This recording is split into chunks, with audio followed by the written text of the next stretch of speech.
यो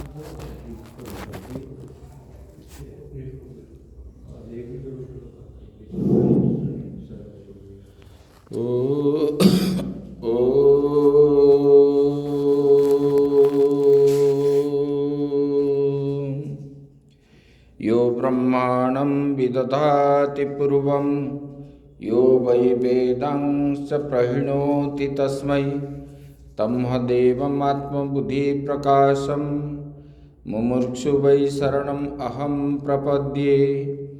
ओम शांति शांति शांति। शंकरं शंकराचार्यं केशवं बादरायणं सूत्रभाष्यकृतौ वन्दे भगवन्तौ पुनः पुनः। ईश्वरो गुरुरात्मेति मूर्तिभेदविभागिने व्योमवद्व्याप्तदेहाय दक्षिणामूर्तये नमः। गुरुर्ब्रह्मा गुरुर्विष्णु गुरुर्देवो महेश्वरः गुरुः साक्षात् परं ब्रह्म तस्मै श्री गुरवे नमः। बोलिए सच्चिदानंद भगवान की जय।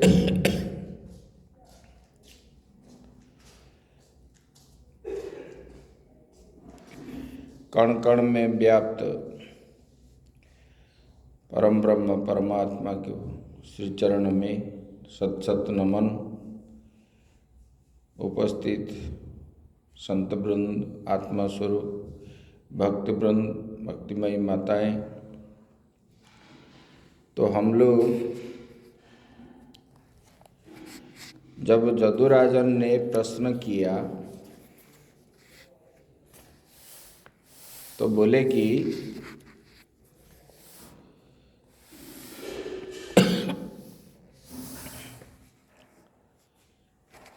आप तो आपके पास ना धन है ना कुछ सुख भोगने का पदार्थ भी है, फिर आप जो है इतना आनंद में कैसे रहते हो। तो उन्होंने उसके उत्तर में दिया, मनुष्य जो होता है ना, मनुष्य जो गुरु से पिता माता से शिक्षा प्राप्त होता है।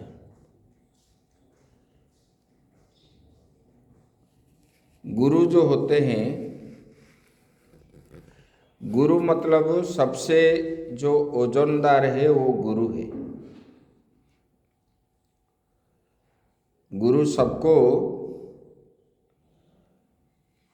मानते नहीं है,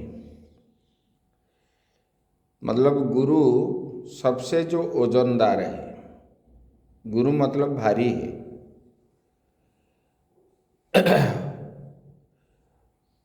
मतलब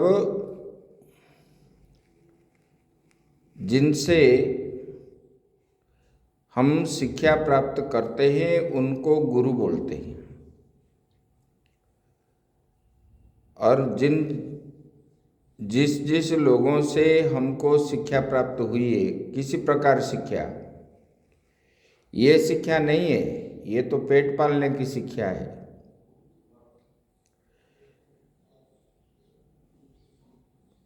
कर्म जो बता रहे हैं, कर्म किसको कहते हैं? जिसको जो कर्म के द्वारा हमको परमात्मा की प्राप्ति होती है, उसी को शिक्षा बोला जाता है। तो उसको कर्म कहा जाता है। परमात्मा के लिए ही जो किया जाता है वही कर्म है। क्योंकि मूल अज्ञान के कारण हमको अपना स्वरूप का पता नहीं है। अपने स्वरूप का पता बताने वाला गुरु ही है। मैं कौन हूँ, मैं कहाँ से आया हूँ,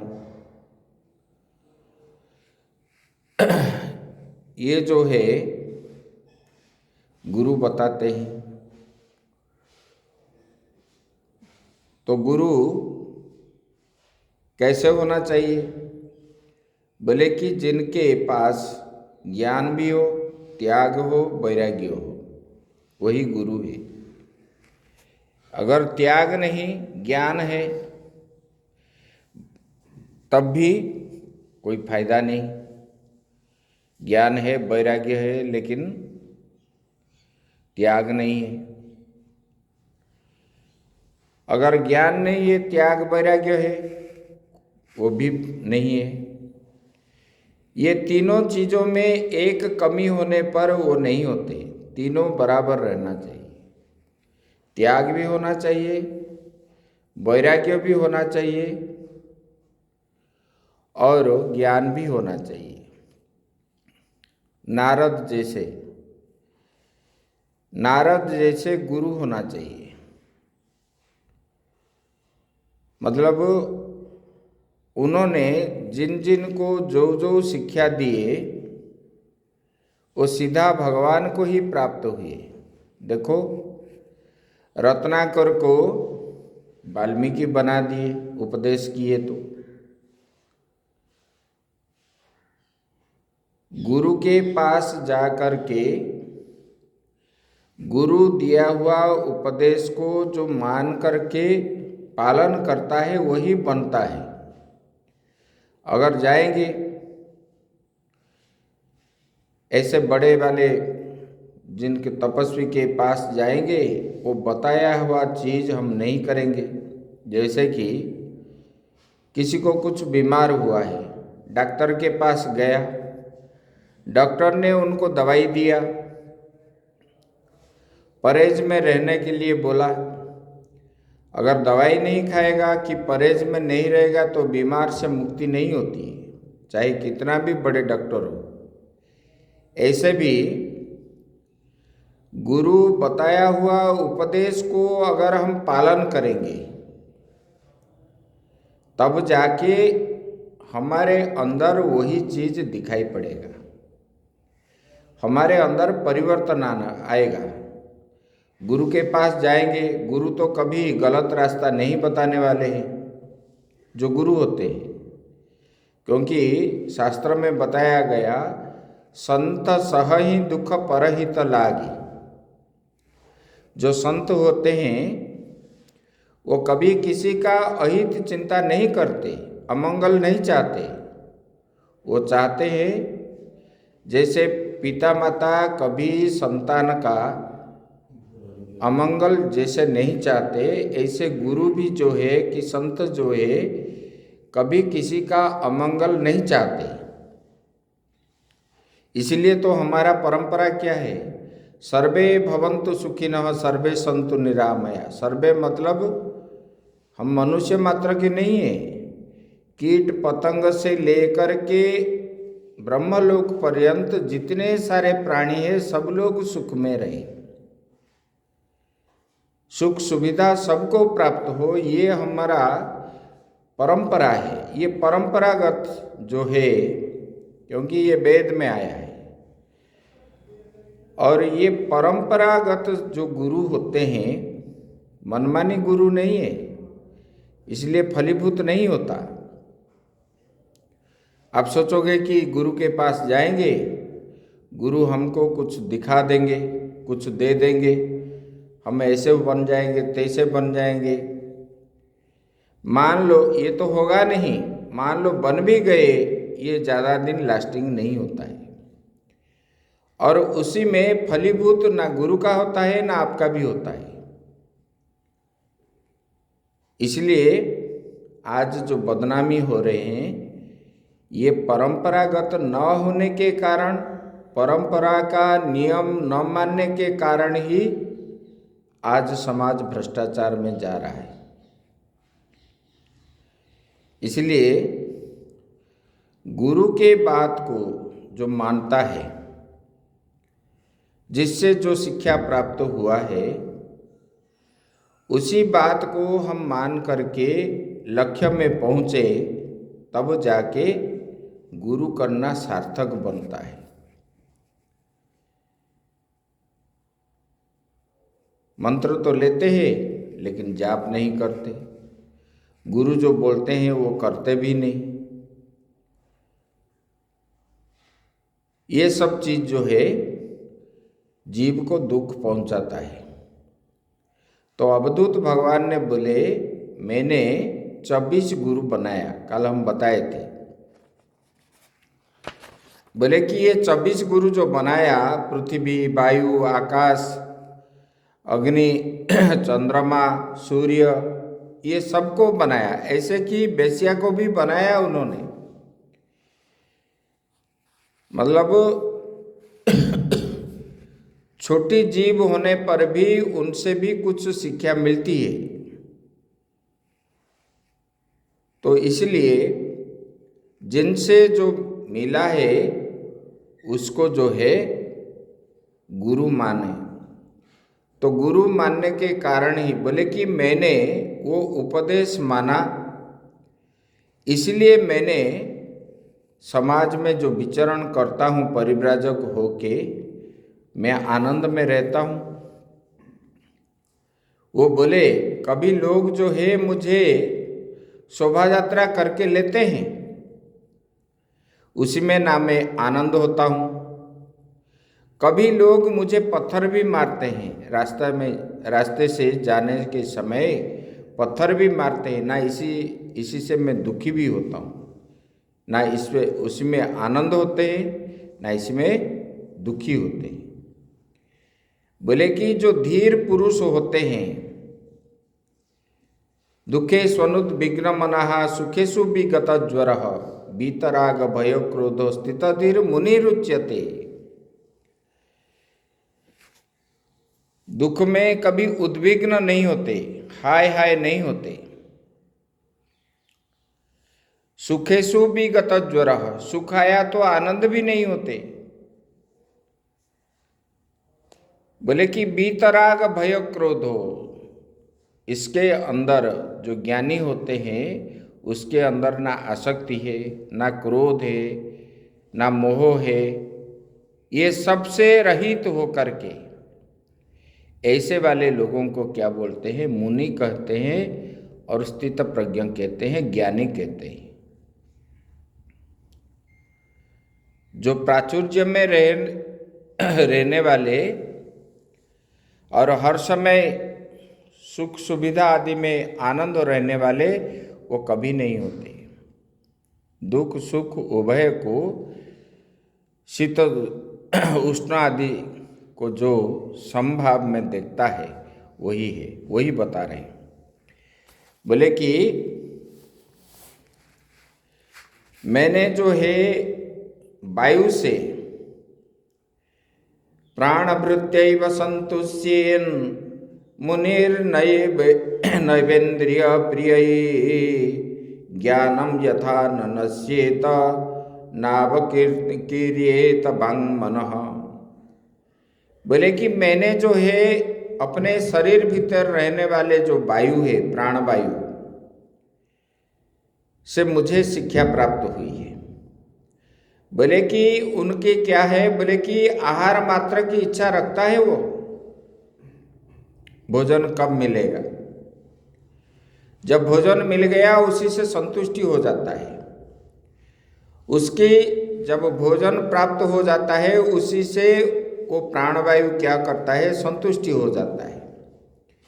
वैसे साधक को ही चाहिए कि जितने में जीवन निर्वाह हो, जीने के लिए जितना चाहिए इतना के लिए मतलब हमको कोशिश करना चाहिए। खाने के लिए, पहनने के लिए, रहने के लिए जो चाहिए इतने में ही। आज लोग क्या बोलते हैं? हमको समय नहीं है। किस लिए समय नहीं है? ना ज़्यादा खर्च बढ़ गया है, ज़्यादा शौकीन पदार्थ व्यवहार करते हैं, तो जितना चाहिए उससे ज़्यादा आवश्यकता होने पर ही उसको ज़्यादा परिश्रम करना पड़ता है। इसीलिए बजट जो है 1000 में एक व्यक्ति नहीं चल पाता। आज परिवार चलाने के लिए 30,000 40,000 की क्यों चाहिए? ना अनावश्यक पदार्थ जो है इनको जरूरी है, ये खाएंगे वो खाएंगे, ऐसे पहनेंगे, ऐसे घूमेंगे, इस प्रकार भाव से रहेंगे, ये सब शौकीन के लिए। बोले कि प्राणवायु से मैंने ये सीखा, जैसे प्राणवायु आहार के लिए ही वो चाहता है, आहार मिल जाने पर वो संतुष्टि हो जाता है, इस प्रकार साधक जो है, साधक उसी के जीवन में वो जीने के लिए जितना चाहिए इतना ही पास में रखे, उससे ज्यादा ना रखे, तब जाके बुद्धि विकृत नहीं होगा। आपके पास ज़्यादा सामान रहेगा, ज़्यादा पैसा रहेगा, तो बुद्धि जो है विकृत हो जाता है। गीता में बताए ना, ध्यायतो विषयान पुंसः संगस्तेषु पजायते, संगात संजायते काम, कामात् क्रोध विजायते। ध्यायतो विषयान पुंसः, अगर किसी ने किस चीज को ध्यान किया, मुझे ये प्राप्त हो, मुझे ये लेने का है, आप मन में सोचते हो ना कभी कभी, ये बाहर जो दिखता है जितने सारे वस्तु, ये सब विषय है, इच्छा है, और ये विषय को चाहने वाले जब इच्छा पूर्ति होते हो तो आपको आनंद मिलती है, क्षण के लिए, पूर्ण आनंद नहीं मिलती है, और जब नहीं मिलती है तो दुख होता है। तो जब उसी के प्रति आसक्ति होता है, आसक्ति होने पर ही आप क्या करते हो, उसी कर्म के लिए आप दौड़ रहे हो। मान लो किसी को किसी वस्तु पे आसक्ति हो गया, वो वस्तु प्राप्त करने की इच्छा अगर मन में आ गई तो वो प्राप्त करने तक वो क्या करता है, उसी के पीछे लगा रहता है। भले पैसा नहीं हो तो रात्रि में चोरी भी करता है, वो उसी समय नहीं सोचता है कि मैं ये पुण्य कर रहा हूँ या पाप कर रहा हूँ, ये इच्छा इतना होता है। और उसी से क्या, अगर प्राप्त नहीं हुआ तब क्रोध आता है, और क्रोध करने पर बुद्धि भ्रष्ट हो जाता है, लड़ाई झगड़ा विभिन्न प्रकार होता है। तो इसीलिए बोलते हैं बुद्धि भ्रंशात् प्रणश्यति, उसका बुद्धि भ्रष्ट हो जाता है। इसीलिए विषय को जो चिंतन करने वाले व्यक्ति कभी सुख शांति में नहीं रहता। विषये स्वास्मिन् जोगी नाना धर्मेषु सर्वतः, गुण दोष व्यपेतात्मा न विसज्जेत वायुवत्। बोले कि शरीर के बाहर रहने वाले वायु,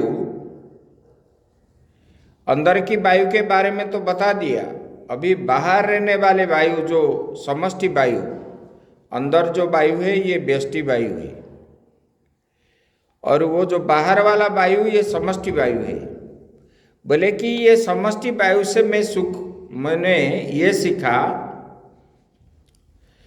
बोले कि जैसे वायु को अनेक स्थान में जाना पड़ता है, जाता है, लेकिन कहीं भी एक स्थान पर वो नहीं रहता। एक स्थान में वायु रहता है, इधर जाता है तो चला जाता है, फिर दूसरे स्थान पे, फिर तीसरे स्थान पे, ऐसे प्रवाहित होता रहता है। कहीं एक स्थान पे वो बंध के नहीं रहता। बोले कि कहीं भी उन्होंने आसक्ति नहीं होता। जैसे कि आप रास्ते में जा रहे हो तो अगर आपको मनपसंद कोई चीज मिल गया तो आप वहीं अटक जाते हो। बोले कि ऐसे वायु कहीं अटकता नहीं है, और जो है उसी को किसी का भी गुण दोष वायु प्रवाहित होते समय उसी स्थान में दुर्गंध भी आता है, सुगंध भी आता है। दुर्गंध को अतिक्रमण करके वायु जाता है, सुगंध को भी अतिक्रमण करके वो जाता है। लेकिन उन्होंने वो वायु ना दुर्गंध को ग्रहण करता है ना सुगंध को ग्रहण करता है, अपने रास्ता में वो चलता है। इसका मतलब क्या है? ना किसी से भी वायु का आसक्ति नहीं है। बोले कि ऐसे साधक को आवश्यकता होने पर विभिन्न प्रकार के धर्म और स्वभाव वाले विषयों में जाए, परंतु अपने लक्ष्य स्थिर रहे। जो साधक होते हैं, जिनके मन में आया मैं परमात्मा को प्राप्त करूं, तो उसी के लिए जो कर्म करता है उसी को साधक बोलते हैं। साधक भी इधर उधर जाते समय वायु को जैसे सुगंध, वायु, दुर्गंध आदि पदार्थ मिलता है उसी को वो ग्रहण नहीं करता। इसी प्रकार साधक जब रास्ते में जाता है किसी कारणवश एक स्थान में तो नहीं रह पाएगा, जाएगा कहीं ना कहीं। जाते समय उसी समय भी पुण्य कर्म भी देखना पड़ता है, पाप कर्म भी देखना पड़ता है। लेकिन देखने के बाद उसके मन में विकार ना होना चाहिए। जैसे कि अजामिल जो है ब्राह्मण थे और उन्होंने त्रिसंध्या करते थे गायत्री का, प्रातः, मध्याह्न और सायंकालीन संध्या करते थे। एक दिन क्या हुआ, क्योंकि जितना जाप करते हैं इतना उसी का 1/10 हवन भी करते हैं। ये परंपरा हमारा पहले से ही है। और जो संध्या करने वाले नित्य हवन करते हैं, नित्य हवन करने से बहुत पुण्य मिलती है और भगवान की कृपा भी उनको बहुत प्राप्त होता है। क्योंकि देवताओं का जो आहुति देते हैं वो आहुति देवताओं का भोजन है। जैसे कि आपको भोजन मिलने पर आप संतुष्टि होते हो, ऐसे देवता भी हवन होने पर देवता तृप्त होते हैं।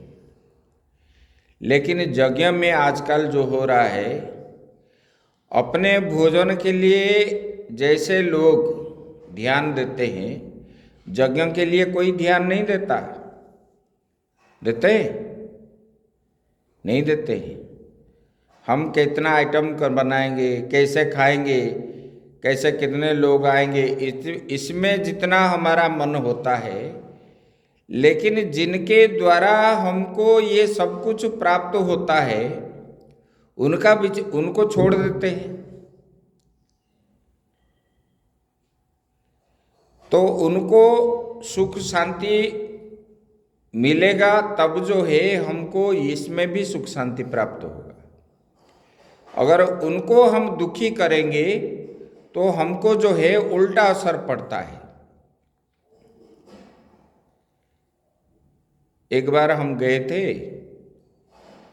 एक बार क्यों, हम 10-12 साल गए वहाँ हरियाणा में, पानीपत में। वहाँ ये फरवरी महीना हम 2006 से जा रहे थे। अभी 2020 में वहाँ जाना बंद किया। वहाँ जो हवन करते हैं वो यज्ञ मंडप कुंड रहेगा उधर, ये उसी कमरे के सामने, और इधर माइक से बोलेंगे और कोई मंत्र शुद्ध नहीं है।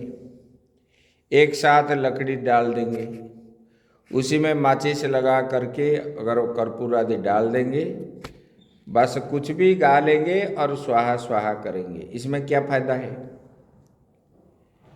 मंत्र भी अशुद्ध हो, यज्ञ करना है लेकिन मंत्र शुद्ध होना चाहिए, यजमान शुद्ध में वस्त्र में शुद्धि होना चाहिए, उसी का शरीर भी पवित्र होना चाहिए, और जो आचार्य है शुद्ध उच्चारण करना चाहिए, तब जाके यज्ञ का जो फल मिलना चाहिए मिलेगा। और आप खा पी करके आओगे और ना शुद्ध शौच आदि क्रिया में अशुचि हो करके आओगे, बोले कि यज्ञ का फल हम प्राप्त मिले, हमको प्राप्त हो, कभी नहीं होगा। इसीलिए ये सब चीज जो है ध्यान पूर्वक जो करते हैं उन्हीं को वही फल मिलता है। ये परंपरागत गुरु से ये शिक्षा प्राप्त होती है। जो परंपरा में नहीं आया उनको ये शिक्षा नहीं प्राप्त होती है। देखो, परंपरागत जो शिष्य है वो कभी धन को इच्छा नहीं करेगा और किसी के संपत्ति, किसी के नारी के प्रति उनका दृष्टि नहीं जाएगा, और गुरु की सेवा जो ज़्यादा दिन करता है उनको वो फल वो सब मिलती है। इसलिए गृहस्थ के लिए भी बताया गया और महात्मा के लिए भी बताया गया। गृहस्थ के लिए बताया गया कि साल भर में घर में रहे 11 महीना, 1 महीना अपने सपरिवार के साथ गुरुस्थान में जाके वहीं रह के वहाँ का नीति नियम रिवाज में रहना चाहिए, वहाँ सेवा करनी चाहिए। और गुरुस्थान में जाके बोलेंगे कि सबको नौकर देखेंगे, बोलेंगे कि लाओ, ये तब खाने के बाद बोलेंगे ये झूठे बर्तन उठाओ, ये तो पाप कमाई कर रहे। जिनका हाथ पांव नहीं चलता है उसके लिए माफ है, लेकिन जिनका चलता है तो वो जो है गुरुस्थान में इसी प्रकार सेवा करने पर गुरु से जो आश्रम में जो चलता है, आजकल तो ये सब बंद हो गया। नहीं तो सुबह उठ करके यज्ञ आदि होते, वेद पाठ होते, अभी भी चल रहा है, जहाँ चलना चाहिए वो चल रहा है। 9-10 बजे तक आश्रम में समय नहीं मिलती है, कुछ ज्ञान भी प्राप्त होता है। फिर 11 बजे भोजन करके विश्राम करते हैं, फिर 2 बजे उठ करके फिर अपने कर्मों में लग जाते हैं। फिर ज्ञान की चर्चा, फिर शाम को आरती आदि हो करके रात्रि विश्राम जो है 8 बजे के अंदर हो जाता है।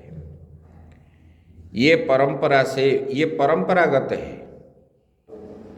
जिनको बार बार ये शिक्षा 10-12 साल तक हुआ तो वो कभी बिगड़ेगा नहीं।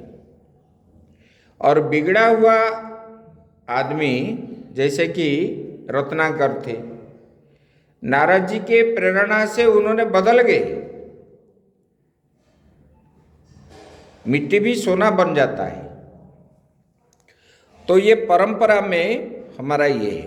बोले कि धर्म और स्वभाव वाले विषय में जाए, बोले कि देखो, साधक पुरुष बाहर अगर जाता है किसी काम से, रास्ते में अगर कुछ मिल गया, खराब चीज मिल गया, तो उनको वो लेता नहीं है, छोड़ देता है।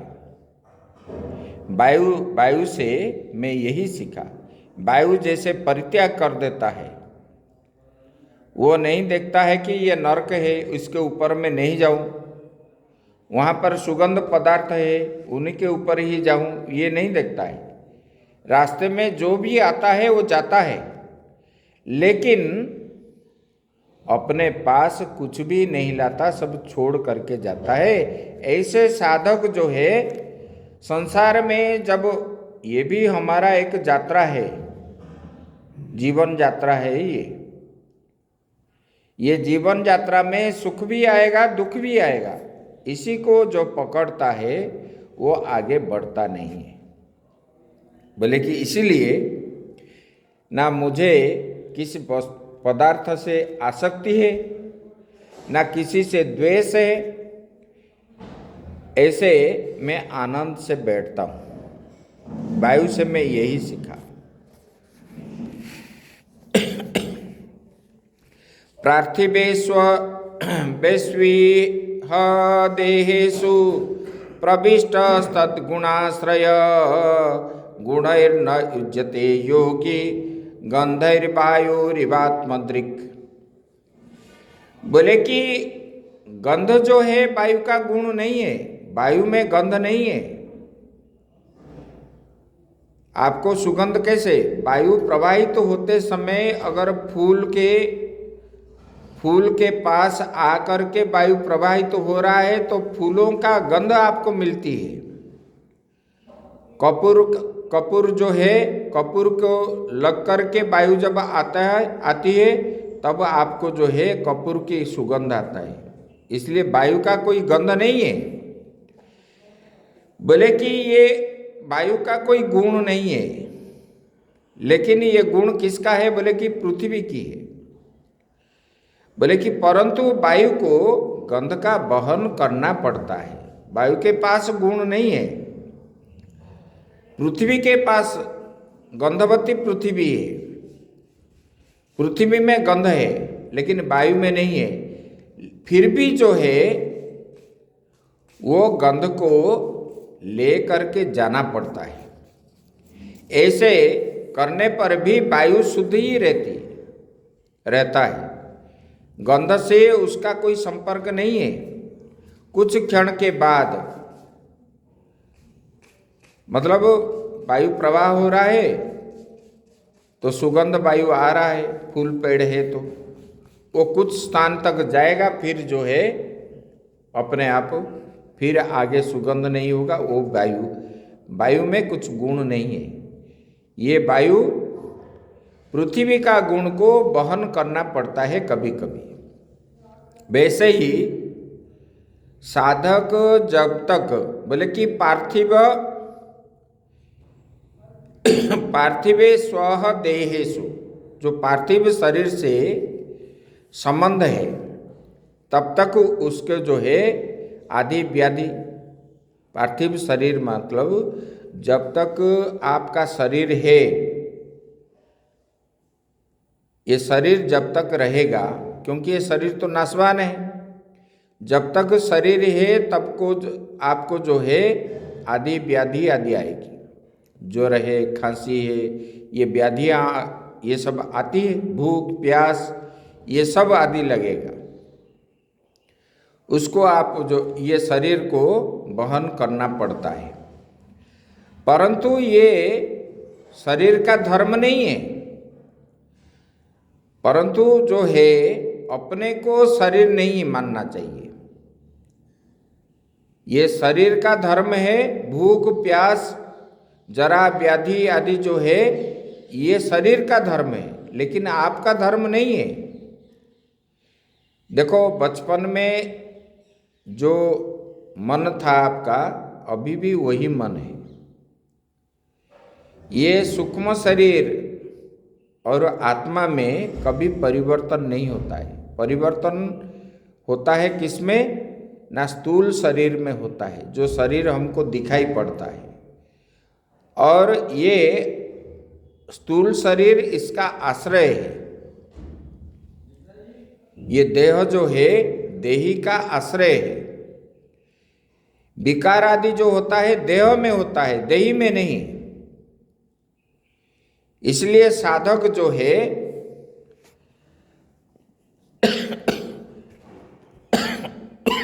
उसको आश्रय देने वाला और उसके गुण का आश्रय होने पर भी वो जो है हर समय वो निर्मल रहता है, क्योंकि उनके विचार में आता है ये सब स्थूल शरीर का धर्म है।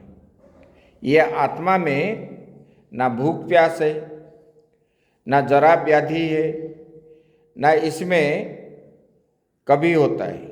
बोले कि ये आत्मा में कोई भी विकार नहीं है। विकार जो है शरीर में होता है और ये शरीर नाशवान है, इसीलिए वो कभी शरीर के प्रति आकृष्ट नहीं रहता। लेकिन शरीर नहीं रहने पर साधन नहीं होता है, इसीलिए शरीर का देखभाल भी करना पड़ता है। अभी हमारे स्वामी जी थे, अभी हम गए थे ना अगस्त महीने में, उनका शरीर शांत हुआ बीच में। स्वामी परमेश्वरानंद, उनका उम्र हुआ था 102 साल। उनको अंत में कैंसर हो गया था और ये 4 उंगली घुसने वाला एक गड्ढा हो गया था, इतना सा। फिर भी वो कभी अपना काम बंद नहीं किए, कभी किसी को बोले नहीं कि मुझे कष्ट हो रहा है। बोले कि ये तो शरीर का धर्म है, क्योंकि कष्ट सहन करने का बचपन से ये साधक जो है सहन करते करते करते आए हैं। बोले कि जो ज्ञानी लोग होते हैं उनको इस प्रकार भाव को वो ग्रहण करते हैं। बोले कि ये तो शरीर को हो रहा है, मुझे नहीं हो रहा है, मैं तो शरीर से अलग हूँ। लेकिन शरीर को छोड़ते नहीं, क्योंकि शरीर के माध्यम से ही हम परमात्मा को प्राप्ति होंगे, इसलिए उनको बचाना पड़ता है। उसके लिए भोजन देना पड़ता है, पहनने के लिए वस्त्र देना पड़ता है, कुछ आदि व्याधि आदि हो तो दवाई भी देना पड़ता है। वो भी दवाई खा रहे थे, फिर भी जो कष्ट होता था वो कष्ट को मतलब उसी शरीर के प्रति वो आसक्त नहीं थे। बोले कि जब तक, क्योंकि प्राणवायु जाना हमारे हाथ में तो नहीं है, जब तक नहीं गया तब तक जो है उनके आश्रय में हमको रहना पड़ेगा। और इनके इसका मतलब नहीं कि उसके प्रति हम आसक्ति है। साधक यही सोचते हैं मैं तो इसी शरीर से मैं अलग हूँ। इसीलिए साधक क्या होता है, हर समय निर्लिप्त रहता है, किससे लगाव नहीं रहता और हर समय आनंद होते हैं। और अभी जो है लोग दुखी होते हैं, मैं बीमार बन गया, मैं ऐसा हो गया, मैं तैसा हो गया, मैं खा नहीं पा रहा हूँ। मतलब ये क्या है बोले कि ये शरीर में आत्मबुद्धि बना लेते हैं, मैं ही शरीर हूँ, मैं ही शरीर हूँ, मैं सुख भोगता हूँ, मैं दुख भोगता हूँ, मैं करता हूँ, करने वाला हूँ। इस प्रकार जब आप सोचते हो तब आपके मन में क्या होता है, राग द्वेष सुख दुख आदि होता है।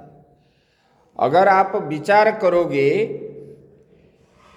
और विचार करोगे तो मैं भोगने वाला नहीं हूँ, ना मैं करता हूँ, ना मैं करने वाला हूँ, मैं इससे परे हूँ।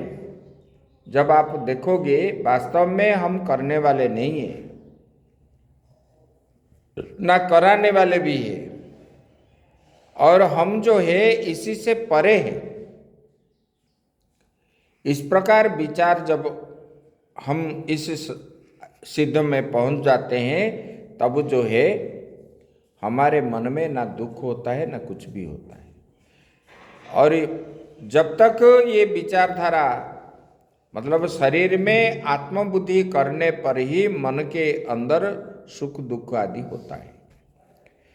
जब मेरे से शरीर अलग है, इसी प्रकार हम विचार करेंगे ये मेरा शरीर है, मैं शरीर नहीं हूँ, तब जो है ये शरीर के, जैसे कि किसने एक कपड़ा दिया आपको पहनने के लिए, तो उसी कपड़े के प्रति आपका श्रद्धा नहीं रहती। जिस कपड़े को आप खरीदे हुए हो उसी कपड़े में जितना आपको श्रद्धा है, बाहर मिला हुआ पदार्थ को आप ऐसे शरीर, मैं शरीर नहीं हूं, शरीर मेरा है, शरीर से मैं अलग हूं। साधक जो होते हैं यही सोचते हैं, इसीलिए उनको जो है ये सुख दुख आदि स्पर्श नहीं करता है। इसलिए बोले कि हे राजन, मैं वायु से, समष्टि वायु से यही सीखा। वो जैसे गंध आदि लेने पर भी किसी को ग्रहण नहीं करता, वो जैसे स्वच्छ रहता है, इसी प्रकार ये आत्मा में वायु की तरह कुछ भी स्पर्श नहीं करता है। ये शुद्ध मुक्त यही आत्मा है। मैं आत्मा स्वरूप हूँ, मैं स्वयं सच्चिदानंद ब्रह्म हूँ। मुझे संसार के कोई बंधन इसलिए नहीं बांधता और ना मैं बंधता भी हूँ, इसलिए मैं आनंद में रहता हूँ। आगे की विचार हम कल करेंगे। ओम पूर्णमदः पूर्णमिदं पूर्णात् पूर्णमुदच्यते पूर्णस्य पूर्णमादाय पूर्णमेवावशिष्यते। ओम शांति शांति शांति।